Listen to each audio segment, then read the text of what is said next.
রামকৃষ্ণ দেব যখনই ভবতারিণীকে যখনই পূজায় বসত কোনোদিন মায়ের চোখে আর চোখ দিত না।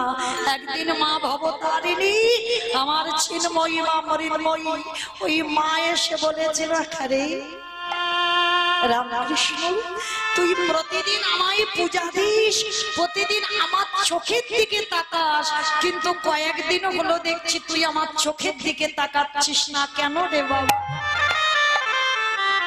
কথাটা শুনে রামকৃষ্ণ দেব বলেছিল, মা আমি যদি তোর চোখের দিকে তাকাই, আমার এই মারণ ব্যাধিটা যদি তোর হয়ে যায়, আমি কষ্ট পাবো, আমি দুঃখ পাবো, আমি ব্যথা পাবো, কিন্তু আমার মা যেন ভালো থাকে, আমার মায়ের যেন কিছু না। কে বলেছে তোর ওই ব্যাধিটা মারবো? তাহলে এরাই হলো বাবা গুরুদেব, আর এরাই হলো শিষ্য। তাহলে গুরু চরণ যদি ধরতে হয় এইরকম গুরু চরণ ধরে। মহাপ্রভু গুরুদেব ছিল বাবা ঈশ্বরপুরী। তো ঈশ্বরপুরী এমন একজন গুরুদেব সর্বদাই কাঁদতো। যেদিন মৃত্যু শয্যায় পড়েছিল ঈশ্বরপুরী, কেন কাঁদতো জানো? ওই গোবিন্দ ঘোষকে ডেকে বলেছিল, গোবিন্দ আমি এমন একজনের গুরুদেব হলাম যে কোনদিন আমি আমার ভগবানের চরণ ধুলা নিতে পারবো না, কারণ আমি তো নিমাইয়ের গুরুদেব, আর আমি যদি ওর পদ ধুলা নিই তাহলে আমার শিষ্যকে নরকে যেতে হবে। তবে গোবিন্দ আমি মরার আগে তোর উপরে একটা দায়িত্ব দিয়ে যাচ্ছি বাবা, কারণ আমার দেহ তো তোর দেহ, তুই আমার শিষ্য। অরে গোবিন্দ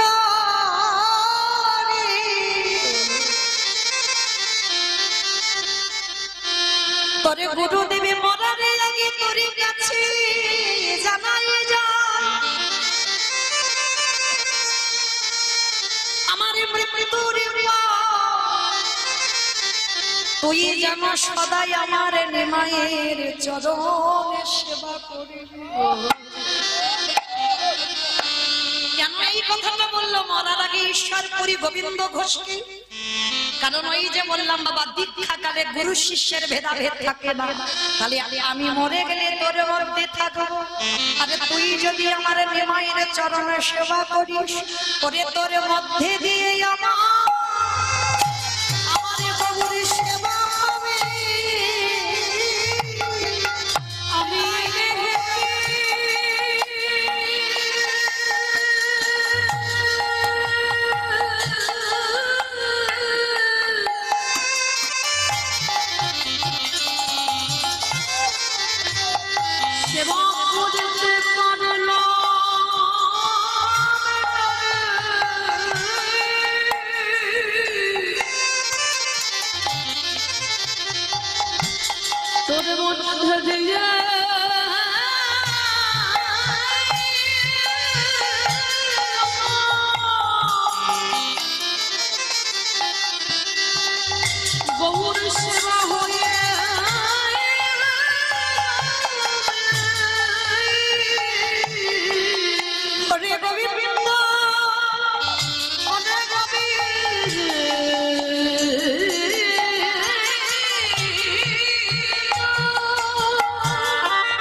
আমাদের নিমাইয়ের চরণে ছাড়া কবির, আমাদের নিমাইয়ে যেখানে যাবে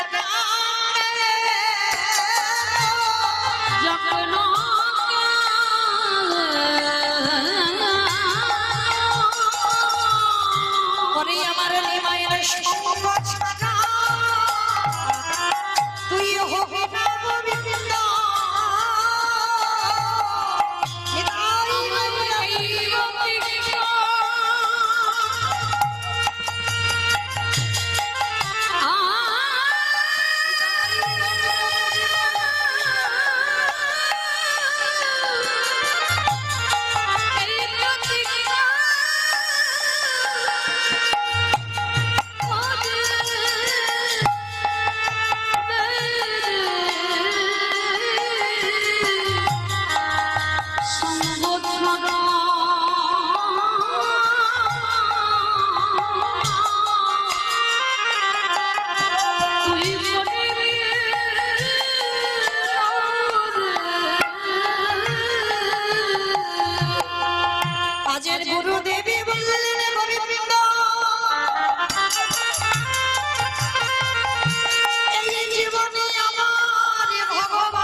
যদি কোনোদিন আমার পরবর্তী দিনে জন্ম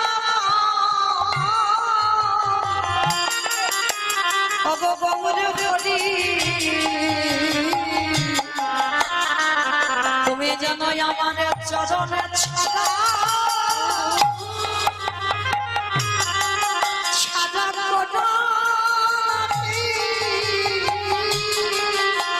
আমি এই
সেই দিন থেকে গোবিন্দ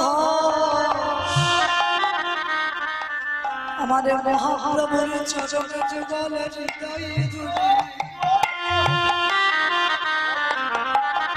মহাপ্রভু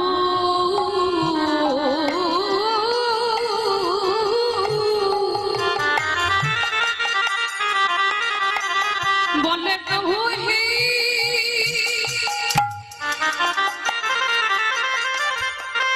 আমি যেন তোমার চরণে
মায়েরা এই জায়গাটা একটু আস্বাদন করবেন। গুরু যদি ধরতে হয় এমন গুরুদেব ধরতে হবে।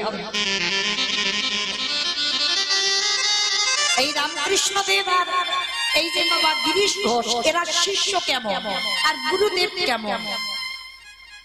রামকৃষ্ণ ঠাকুর থাকতো বাবা দক্ষিণেশ্বর কালীবাড়ি, আর আমার এই গিরিশ ঘোষ থাকতো কলকাতা বাগবাজার।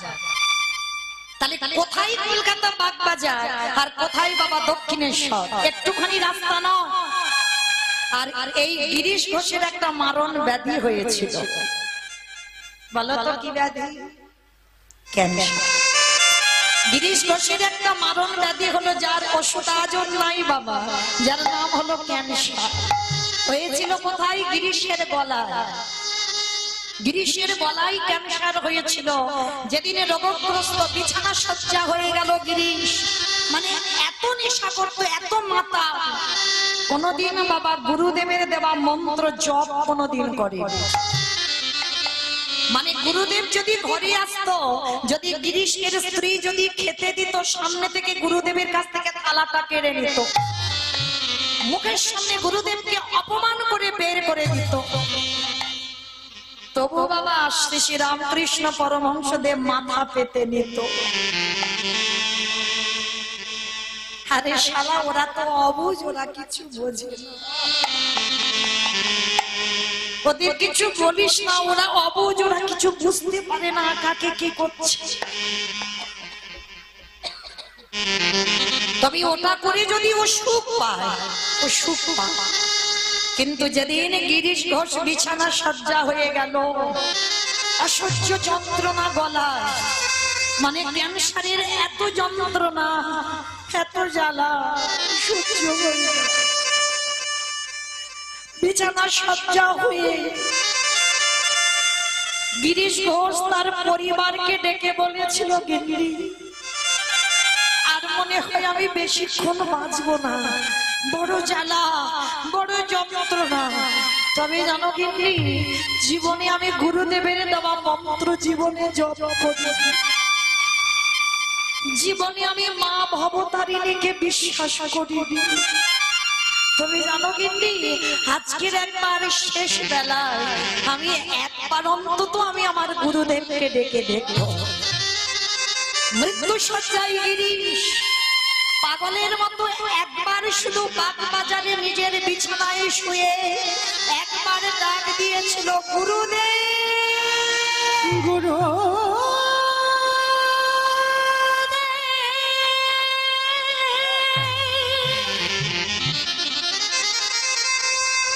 ওগো তুমি তো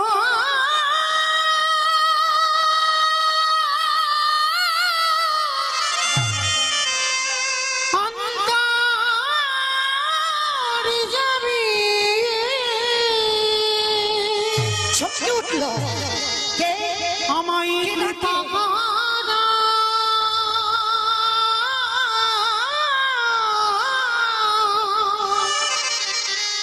একেবারে করুণা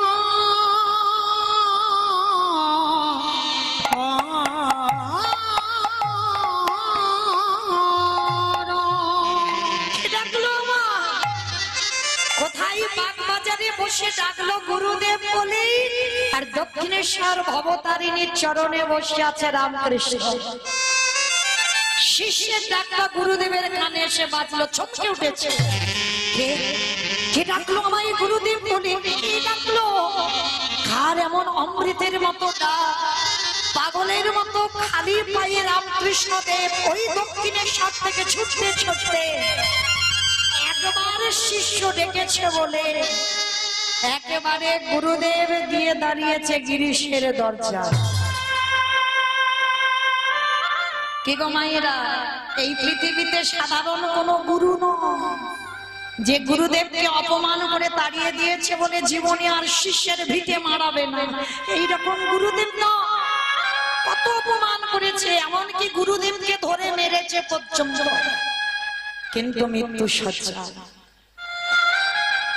যেই না ডাক দিয়েছে গিরিশের দরজায় এসে, দরজার আড়াল থেকে ঘরের ভিতরে ঢোকে নিয়ে যদি বাবা আবার শিষ্য উঠে মারে, দরজার আড়াল থেকে ডাকছে, গিরিশ, ও গিরিশ।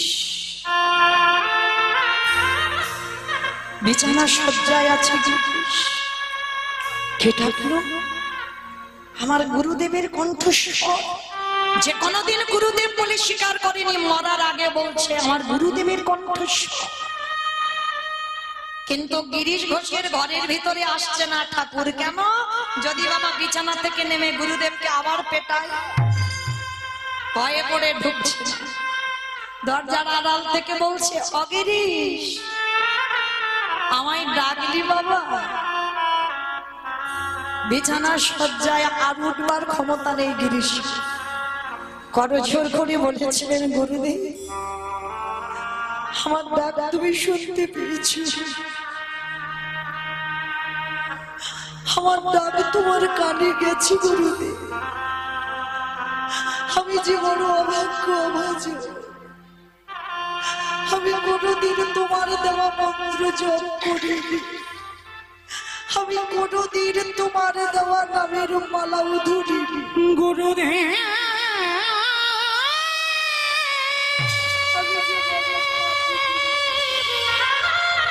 আমায় ক্ষমা করে দাও। ওগো করুণা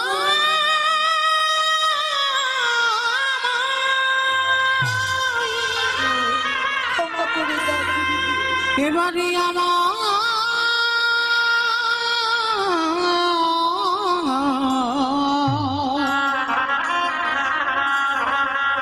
এবারে আমার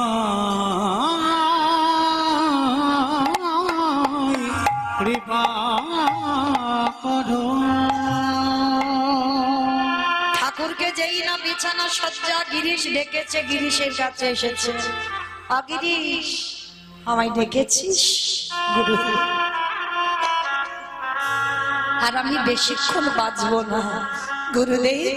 যাওয়ার সময় একবার তোমার দেওয়া মন্ত্র আমি জপ করতে চাই, আর যাওয়ার সময় একবার তোমার দুটো চরণ ধুলো আমি নিতে চাই।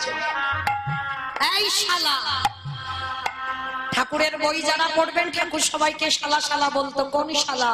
বউয়ের পাঠশালা না, পাঠশালা না, গোশালা না, তাহলে কোন শালা? শা মানে মুক্তি, লা মানে নৌকা। যে মুক্তির নৌকাতে ঠাকুর পারাপার হবে। নিতাই গৌর প্রেমানন্দে।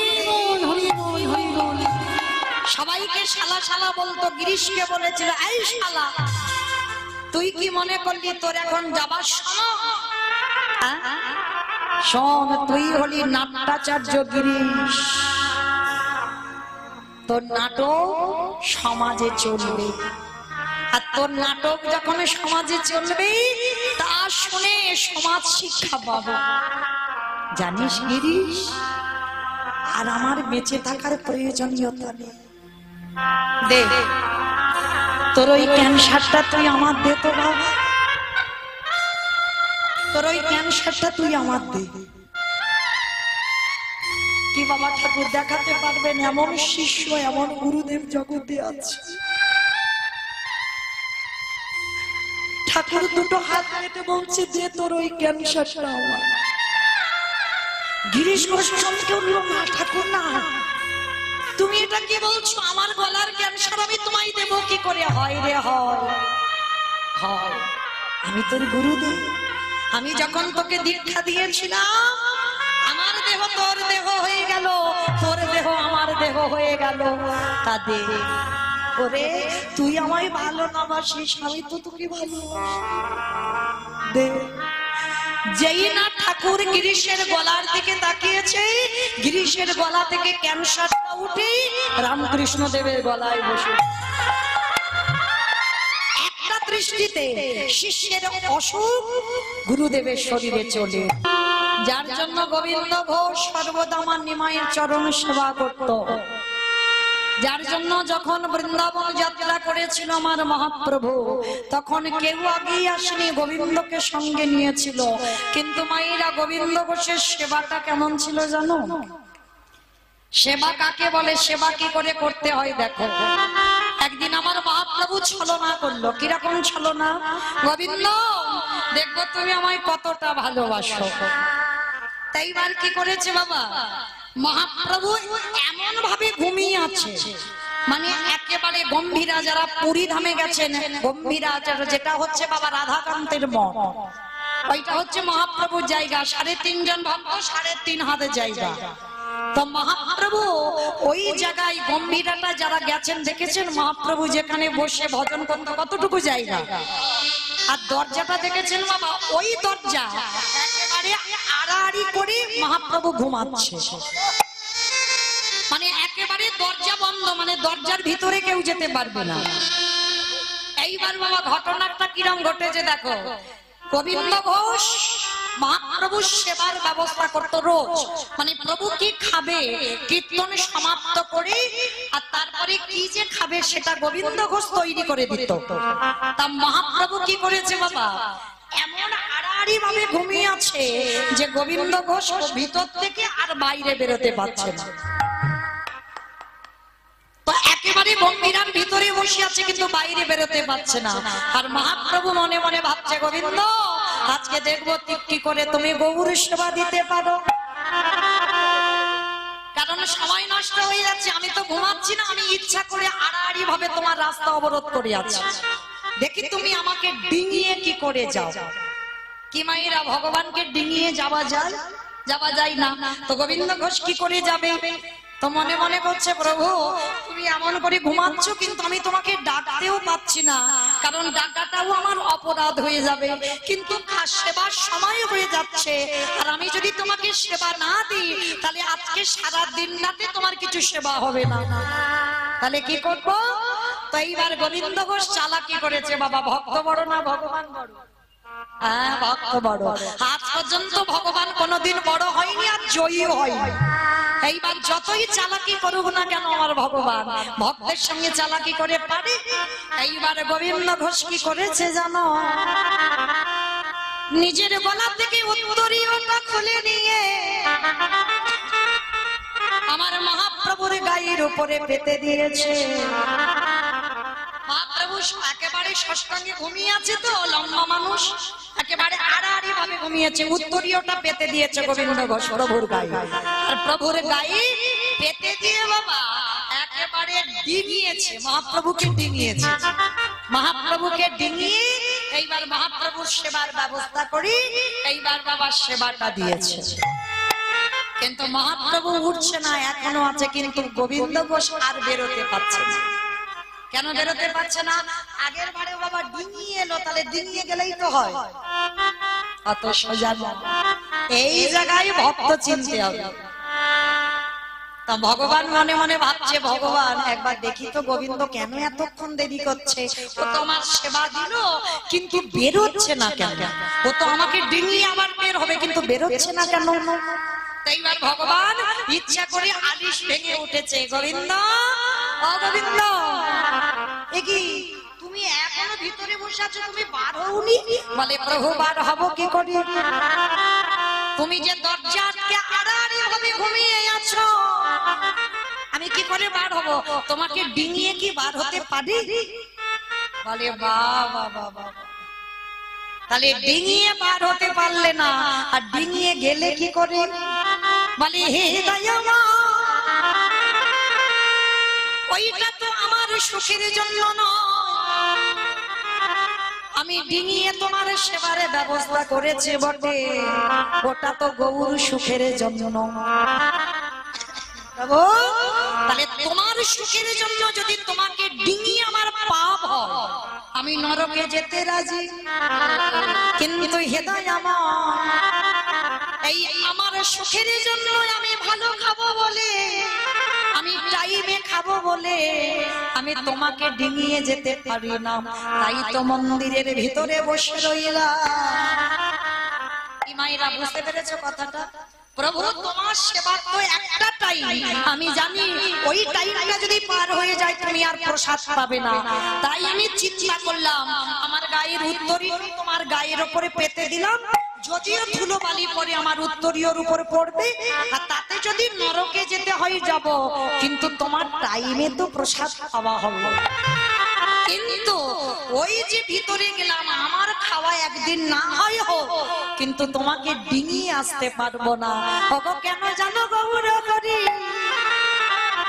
আমার নিজের সুখের জন্য আমি তোমাকে ডিঙাতে পারি না। মহাপ্রভু গোবিন্দ ঘোষকে ধরে বললেন, গোবিন্দ এমন করে আমার সেবা কেউ কোনোদিন করে না।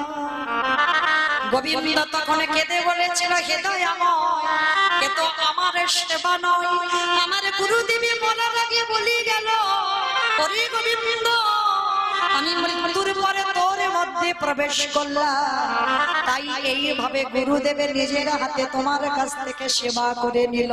নিতাই গৌর হরি বল, হরি বল। এই হলো বাবা গুরু সেবা, এই হলো বাবা শিষ্য, এই হলো গুরুদেব। আর এইভাবে যদি কেউ ভজন সাধন করে, তাহলে অচিরে কৃষ্ণ কৃষ্ণ প্রাপ্তি হয় গো। ওই গুরু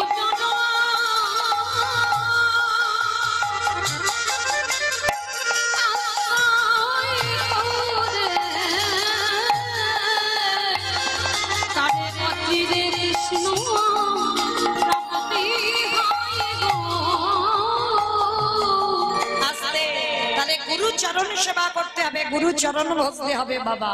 তবে মায়েরা আর একটা কথা বলে, কারণ পিতা মাতাকে বাদ দিয়ে নয়, ভগবান ভাগবতে সুদামাকে ডেকে বললেন,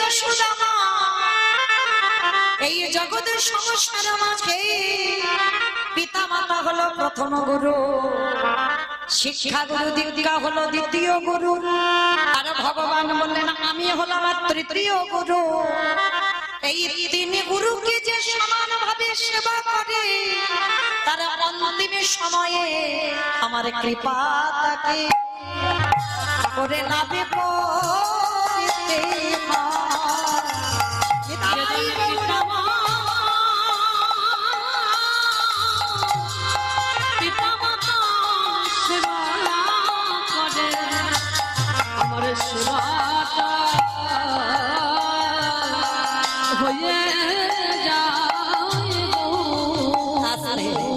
যার জন্য বাবা পিতা মাতাকে সেবা করা অবশ্যই আমাদের মনুষ্য জীবনে কর্তব্য।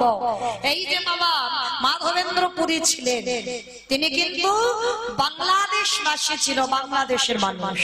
আর বাংলাদেশের মানুষ হয়েও পিতা মাতার আদেশে সংসার করেছিল, আর পিতামাতার আদেশে সংসার করে সেই মাধবেন্দ্র পুরী আমার বাংলার মাটিতে এসেছিল।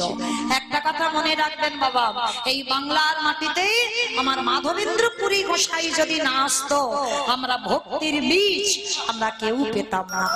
এই যে আমরা কৃষ্ণ বলে এত কাঁদি, এই যে আমরা গৌর বলে এত কাঁদি, এটা শুধুমাত্র হয়েছে আমার এই মাধবেন্দ্র পুরী গোসাইর জন্য। এই মাধবেন্দ্র পুরী গোসাই কি গো, রেমুনার মাটিতে যারা যাবে একবার বাবা ওই ক্ষীর একটু প্রসাদ পেয়ে দেখবেন। আমি পেয়েছি ওই রেমুনার গোপীনাথের ক্ষীরের প্রসাদ আমি পেয়েছি, এত সুস্বাদু। হাজার জিনিস দিয়ে বাবা যদি তুমি এমন তৈরি করো, এইরকম ক্ষীর তুমি বানাতে পারবে। কারণ রেমুনার গোপীনাথের যে ক্ষীরের প্রসাদ হয়, এখনো বিক্রি হয় বাবা ক্ষীরের প্রসাদ। কারণ প্রতিদিন এই গোপীনাথকে 12টা করে ভোগ লাগানো হতো, 12টা করে মালসা। আহা, আর এই মাধবেন্দ্র পুরী বাবা এমন একজন গোসাই ছিল, কোনদিন নিজের যে খিদে পেয়েছে কারোর কাছে বলবে যে আমার কিছু খেতে দাও। অমায়েরা ভক্ত হলে হবে না, ভক্তের মতো ভক্ত হতে হবে। কিরকম গোস্বামী ছিল দেখো, কোনদিন নিজের খিদে পেয়েছে যে বলবে, এইটা কোনদিন কারোর কাছে বলতো না। তো শুনেছে বাবা রেমুনার মাটিতে এসে যে ওইখানে বাবা আমার গোপীনাথের ভোগ লাগানো হচ্ছে। কি ভোগ? না ক্ষীরের ভোগ। যে প্রসাদের নামটা হলো অমৃত কেলি। এই অমৃত কেলি প্রসাদ। তো ভক্তরা বাবা সব সন্ধ্যাবেলায় হাজার হাজার ভক্ত যাচ্ছে দল বেঁধে। তা মাধবেন্দ্র পুরী একটা গাছের গোড়াতে বসে বলছে, ও ভাই ভাই তোমরা কোথায় যাচ্ছ গো? তাহলে সে কি তুমি জানো না আমাদের গোপীনাথের ক্ষীরের ভোগ লাগানো হয়, আমরা সবাই প্রসাদ পেতে যাচ্ছি। মাধবেন্দ্র পুরী মনে মনে করছে, আহারে যদি একবার জানতাম কি করে ক্ষীরটা বানাতে হয়, একবার যদি জানতাম। একবার কিন্তু বলছে না বাবা যদি একবার প্রসাদটা পেতাম, একবারও বলছে না, শুধু বলছে যদি কি করে অমৃত কেলি বানাতে হয় একবার জানতাম, তাহলে আমার বৃন্দাবনে আমার গিরি গোবর্ধনকে একটু করে দিতাম। কি গো মাইরা, আস্তে কথা নয় গো, কথা নয়, একটু শান্ত হও। সবাই জগতে যখন নতুন ফসল ওঠে বা নতুন কোন ফল ওঠে, ভগবানকে দিয়ে খাও তো, তবু আপনারা দেন। আপনারা নদিয়ার মানুষ তো অনেক জানে, আমরা অনেক অভাব অভাজন, আমরা পতিত হয়ে পড়ে রইলাম। কিন্তু মনে রেখো মা, সেই বাজারে যে সবজি আগে উঠবে, যে ফল আগে উঠবে, চেষ্টা করবে নিজে খাবার আগে আমার গোবিন্দকে যেন আগে নিবেদন হয়। মাধবেন্দ্র পুরী ছিল এমন একজন ভক্ত, মনে মনে ভাবলো যদি একবার জানতাম কি করে বানায়, তাহলে আমার গিরি গোবর্ধনকে একটু করে দিতাম। তো সবাই বাবা ভোগ লাগাচ্ছে, সবাই যখন প্রসাদ পাচ্ছে, মাধবেন্দ্রপুরী নিরজনে বসে আছে, আর নিরজনে বসে বসেই নয়নে জলে বুক ভাসিয়ে কাঁদছে। আর আমার গোপীনাথ থাকতে পারে গো, 12টা মালসার মধ্যে একটা মালসা চুরি করে, ঠান্ডার সময় তো চুরি করে ওই চাদরের ভিতরে একটা মালসা রেখে দিয়েছে। আর পূজারীর অত খেয়াল নেই বাবা, গুনে গুনে মালসা বিলি করেনি, 11টা মালসা বিলি করে দিয়েছে। আর যখনই 11টা মালসা বিলি করে দিয়ে সবাই তো প্রসাদ পেয়ে চলে গেছে, গোপীনাথ শয়নে গেছে, এইবার পূজারী বাড়িতে গেছে। আরে কি গোপীনাথ থাকিতে পারে মন্দিরে ওই পাথর রূপে ব্যাগ করে,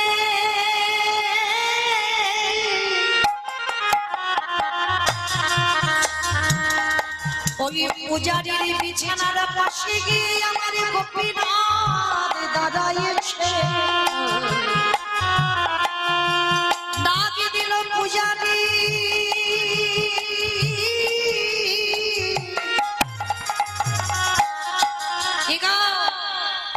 আজকে তুমি কটা মালসা দিয়েছো?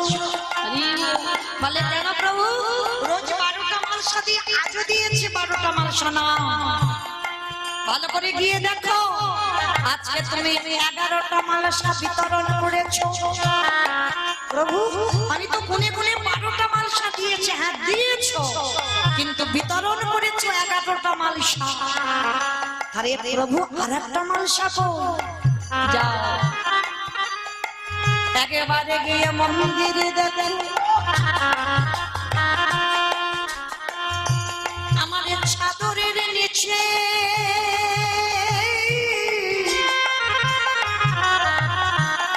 একটা ক্ষীরের ভাণ্ড আমি চুরি করে রেখেছি।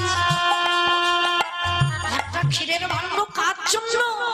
বলে শোনো, সবাই তো হাত পেতে প্রসাদ নিল, কিন্তু আমার আগে কাঙালে ভক্ত সবার পিছনে বসে বসে কাঁদি। সে কোনদিন নিজের খাবারের জন্য কিছু চাই না।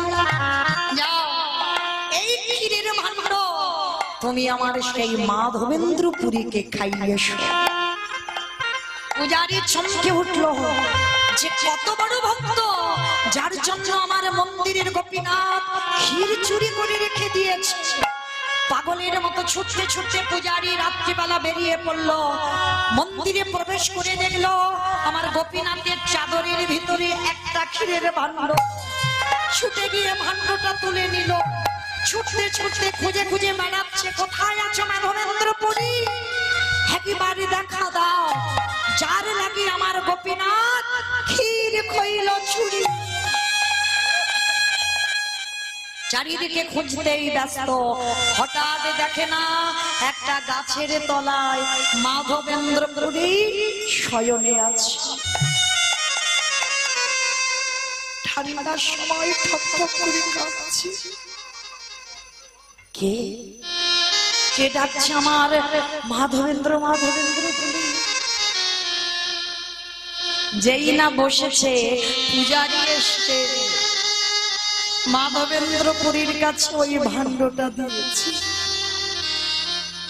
এই নাও আমার গোপীনাথ, তোমার জন্য এই ভাণ্ডটা চুরি করেছে। না না, আমার জন্য আমার গোপীনাথ চুরি করতে পারে না, তাতে সমাজ সবাই আমাকে নিয়ে মাতামাতি করবে। আমি চাই না যশ খ্যাতি মান শুকুরের বিষ্ঠার সমান। একটা কথা মনে রাখবে বাবা, যারা প্রকৃত ভক্ত হয়েছ, যারা ভজনে একটু একটু করে এগিয়ে যাচ্ছ, তারা কোনোদিন যশ চায় না, তারা কোনোদিন প্রতিষ্ঠা চায় না, তারা কোনোদিন বলে না যে সমাজে আমায় অনেক যশ প্রতিষ্ঠা হোক, সবাই আমার নাম ডাক করুক। এটা ভক্তের কোনোদিন চাহিদা নয়। কারণ যশ খ্যাতিমান শুকুরের বিষ্টার সমান। মাধবেন্দ্রপুরী ওই ক্ষীরের ভাণ্ডটা নিয়ে বলল, গোপীনাথ তোমার এত কৃপা, তোমার এত দয়া, তুমি আমার জন্য ক্ষীর চুরি করেছ,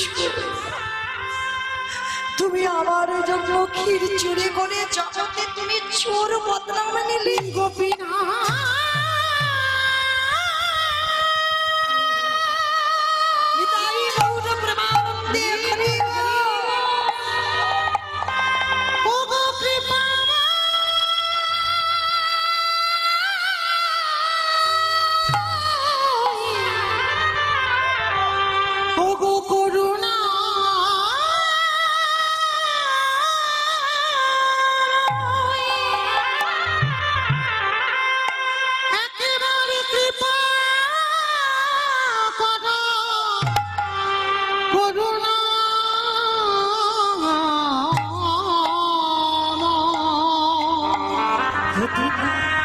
গোপীনাথ, ও গো গোপী, গোপীনাথ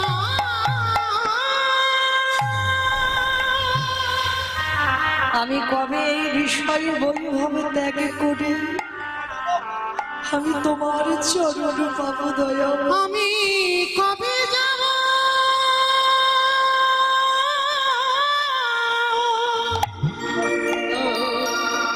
বিষয় ছেড়ে ওই মধুর বৃন্দাবন।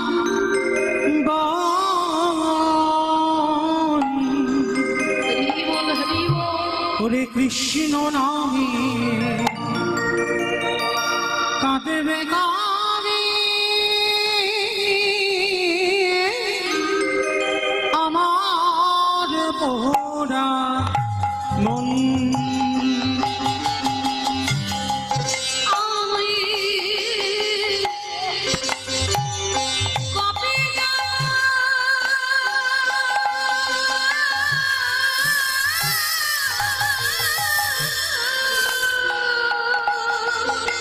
আর ভালো লাগে না প্রভু সংসার,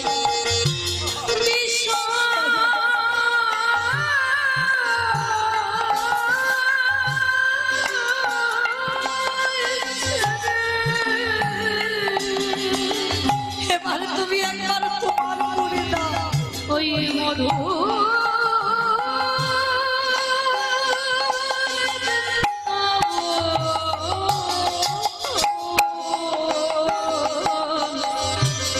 কৃষ্ণ নামে কাঁদবে কবি।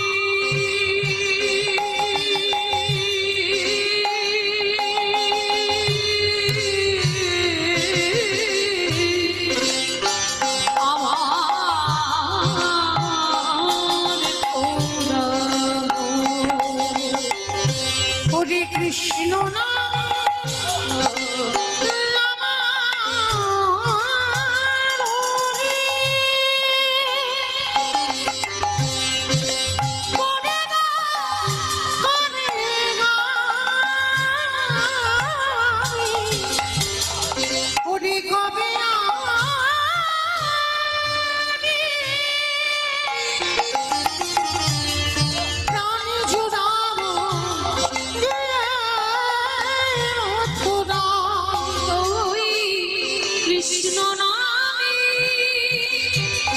একবার তুমি আমার কাছে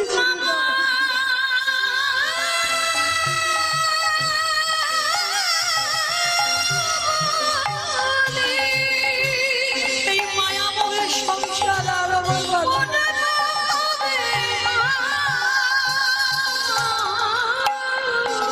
তুমি তোমার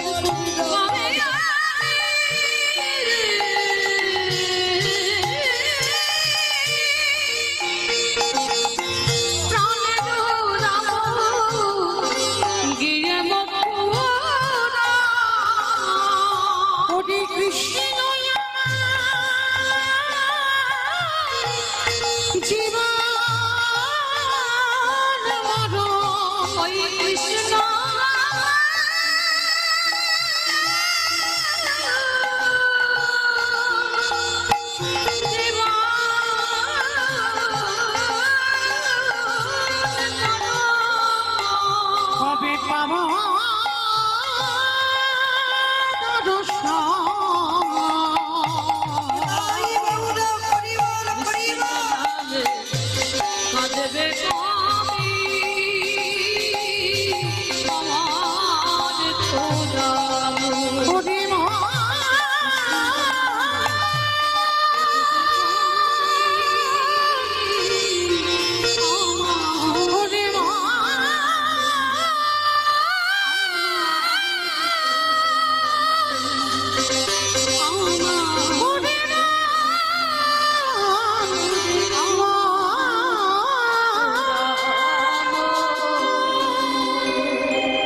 এই সেই মাধবেন্দ্রপুরী, যে মাধবেন্দ্রপুরীর জন্য আজকের বাবা রেমুনার গোপীনা ক্ষীর কইল চুরি।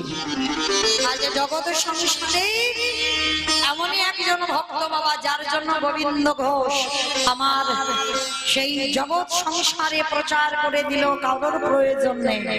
শেষের দিনে আমার গোপীনাথ পুত্র হয়ে দাঁড়ায়। তাই সেই চৈতন্য মহাপ্রভু নবদ্বীপের মাটিতে এসে আজকে কি করেছে জানো? ওগো খেলো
সঙ্গে নিয়ে বাবা আজকে সুরধ্বনি গঙ্গার তীরে হরিনামের খেলা খেলছে।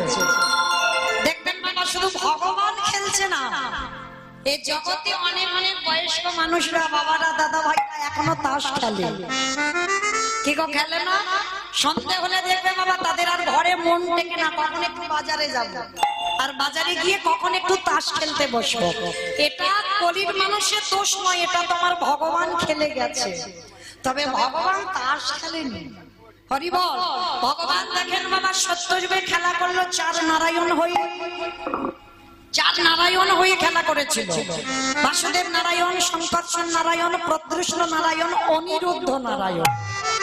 এই চার নারায়ণ হয়ে সত্যযুগে ভগবান খেলা করেছিল। ভগবান মনে মনে ভাবলো এই চার নারায়ণ হয়ে খেলে সে সুখ হচ্ছে না। পরের জন্মে চার ভাই হলো, রাম, লক্ষ্মণ, ভরত, শত্রুঘ্ন। সেই চার নারায়ণ চার ভাই হয়ে এলো, চার ভাই ভাই খেলছে, খেলায় সুখ হচ্ছে না। ভাই ভাই খেলে আনন্দ হয়?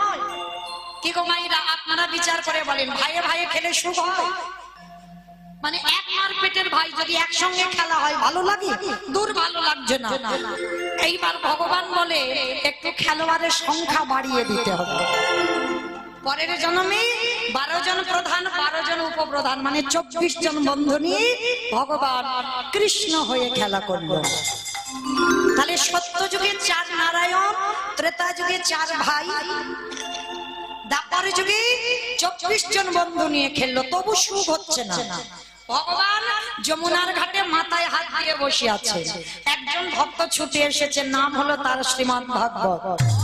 ভাগবত ছুটে এসে বলছে, প্রভু একি তুমি মাথায় হাত দিয়ে ওই রকম যমুনার পাড়ে বসে আছো কেন? বলে জানো ভাগবত, সুখ পাচ্ছি না। বলে কেন সুখ পাচ্ছ না? বলে দেখো, সত্য যুগে খেললাম, ত্রেতা যুগে খেললাম, দ্বাপর যুগে খেললাম, কিন্তু সুখ হচ্ছে না কোনো খেলা। তা শ্রীমদ্ ভাগবত করে জোর করে বলে, প্রভু একটা কথা বলবো? বলো ভাগবত। আচ্ছা ঠাকুর, যে খেলায় শুধু মারামারি কাটাকাটি খুনোখুনি হয়, সেই খেলায় কি সুখ হয়? ভগবান বলে, বুঝতে পারলাম না, একটু খুলে বলো। আচ্ছা ঠাকুর, তুমি 6 দিনের ছেলে পুতনাকে মারলে, 8 বছরের ছেলে কালিয়নাগকে দমন করলে, পুতনা রাক্ষসীকে বধ করলে, অকাসুর বাকাসুর মারলে, তৃণাবত্তাসুর মারলে, অরিষ্টাসুর মারলে, মানে শুধু মারামারি কাটাকাটি খুনোখুনি করে যাচ্ছ। তা তুমি যদি শুধু একে মারবো, তাকে মারবো, ওকে ধরবো, এই মনোবৃত্তি হয়, তাহলে কি খেলায় সুখ হয়?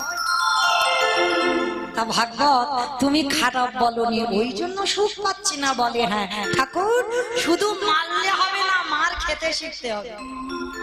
দেখবে মার খেতে যখনই শিখবে, তুমি সেই খেলায় সুখ পাবে। বলে তাহলে ভাগবত কি করবো? পরের জন্মে যাব, একটু খেলোয়াড়ের সংখ্যা অনেক বাড়িয়ে দেব।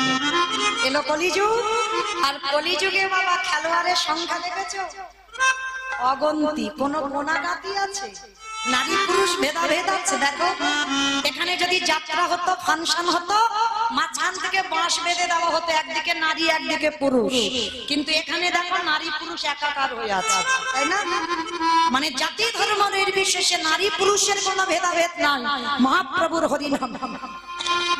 কলিযুগে ভগবান করলো কি? খেলোয়াড়ের সংখ্যা বাড়িয়ে দিল, আর বাড়িয়ে দিয়ে এইবার ভগবান বললে, আর আমি প্রতিজ্ঞা করলাম, এবে অস্ত্র না ধরিব, প্রাণীকারী না মারিব, প্রেম দিয়ে চিত্ত শুদ্ধি করিল সংহার।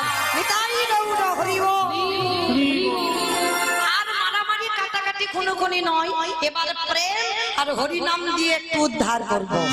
ওই জন্য কি বলছে দেখো, বৃন্দাবনের খেলা ছিল মাঠে দৌড়া দৌড়ি, বৃন্দাবনের খেলা ছিল মাঠে দৌড়া দৌড়ে, বৃন্দাবনের খেলা ছিল মাঠে দৌড়া দৌড়ে, বৃন্দাবনের খেলা ছিল আই ঘটনা দেখে যা।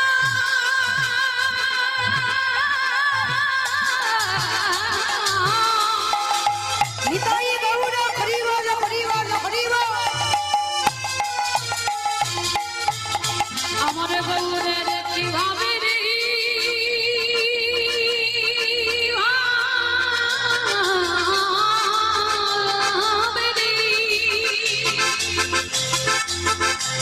মাইরা উলুট ধ্বনি উলুট ধ্বনি। এই নবদ্বীপ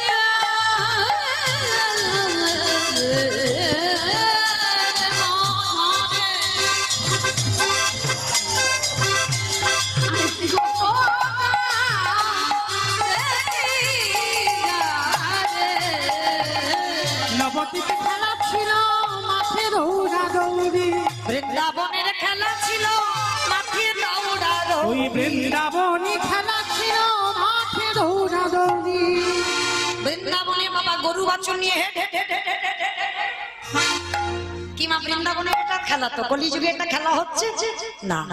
কলিযুগে খেলা হলো ভুলায় গড়া দড়ি। কলিযুগের খেলা হলো ভুলায় গড়া দড়ি, কলিযুগে খেলা হলো ভোলার গণগণ। বৃন্দাবনের খেলা ছিল গোধন চারণ। বৃন্দাবনের খেলা ছিল গোধন চড়া, বৃন্দাবনের খেলা ছিল গোধন চারণ। বৃন্দাবনের খেলা ছিল গোধন চড়া। ধবলি শ্যামলি কালী কমলি মঙ্গলি এগুলো নিয়ে খেলা করতো ভগবান কৃষ্ণ, কিন্তু কলিযুগে খেলা হলো আর গরু বাছুর নেই, কি হচ্ছে নাম সংকীর্তন। ওই কলিযুগের খেলা হলো নাম সংকীর্তন, ওই কলিযুগে খেলা হলো নাম সংকীর্তন। বৃন্দাবন বৃন্দাবনের খেলা ছিল মুরলী বাদন ওই বৃন্দাবনের খেলা ছিল মুরলী বাদন বৃন্দাবনে খেলা ছিল মুরলী বাদন কলিকালে খেলা হলো হরি নামেতে রোদ ওই কলিকালে খেলা হলো নামেতে রোদ ওই কলিকালে খেলা হলো হরিনামেতে রোদ আসতে কিন্তু জগতে বাবা প্রত্যেক খেলায় হার জিত আছে এক পক্ষ হারবে এক পক্ষ জিতবে যেমন মহাভারতে 17.5 দিন যুদ্ধ হলো কি গো কুরুপক্ষ পাণ্ডব পক্ষ এদের হার জিত তো ছিল কিন্তু আজকের এই কলিযুগে যারা হরি নামে যোগ দিয়েছে ওগো কেউ হারে না সবাই জিতে যারা হরি নামে হৃদয় গৌর করিব খেলা খেলে এরা কেউ হারে না সবাই যেতে এই হরি নামে যারা যোগ দেয় কেউ হারে না সবাই জিতে এই হরি নামে খেলা খেলে কেউ হারে না সবাই যেতে তারা শুধু যেতে না আরো কি করে জানো ওগো পিতা ধরে পুত্রের পায়ে এই হরি নামে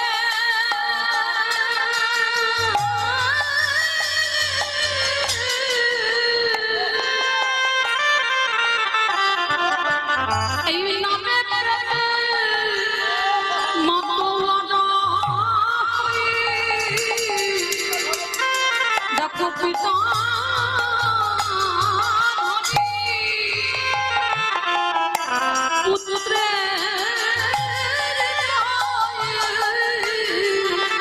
শুধু পিতা পুত্রের পায়ে ধরে না আবার পুত্র ধরে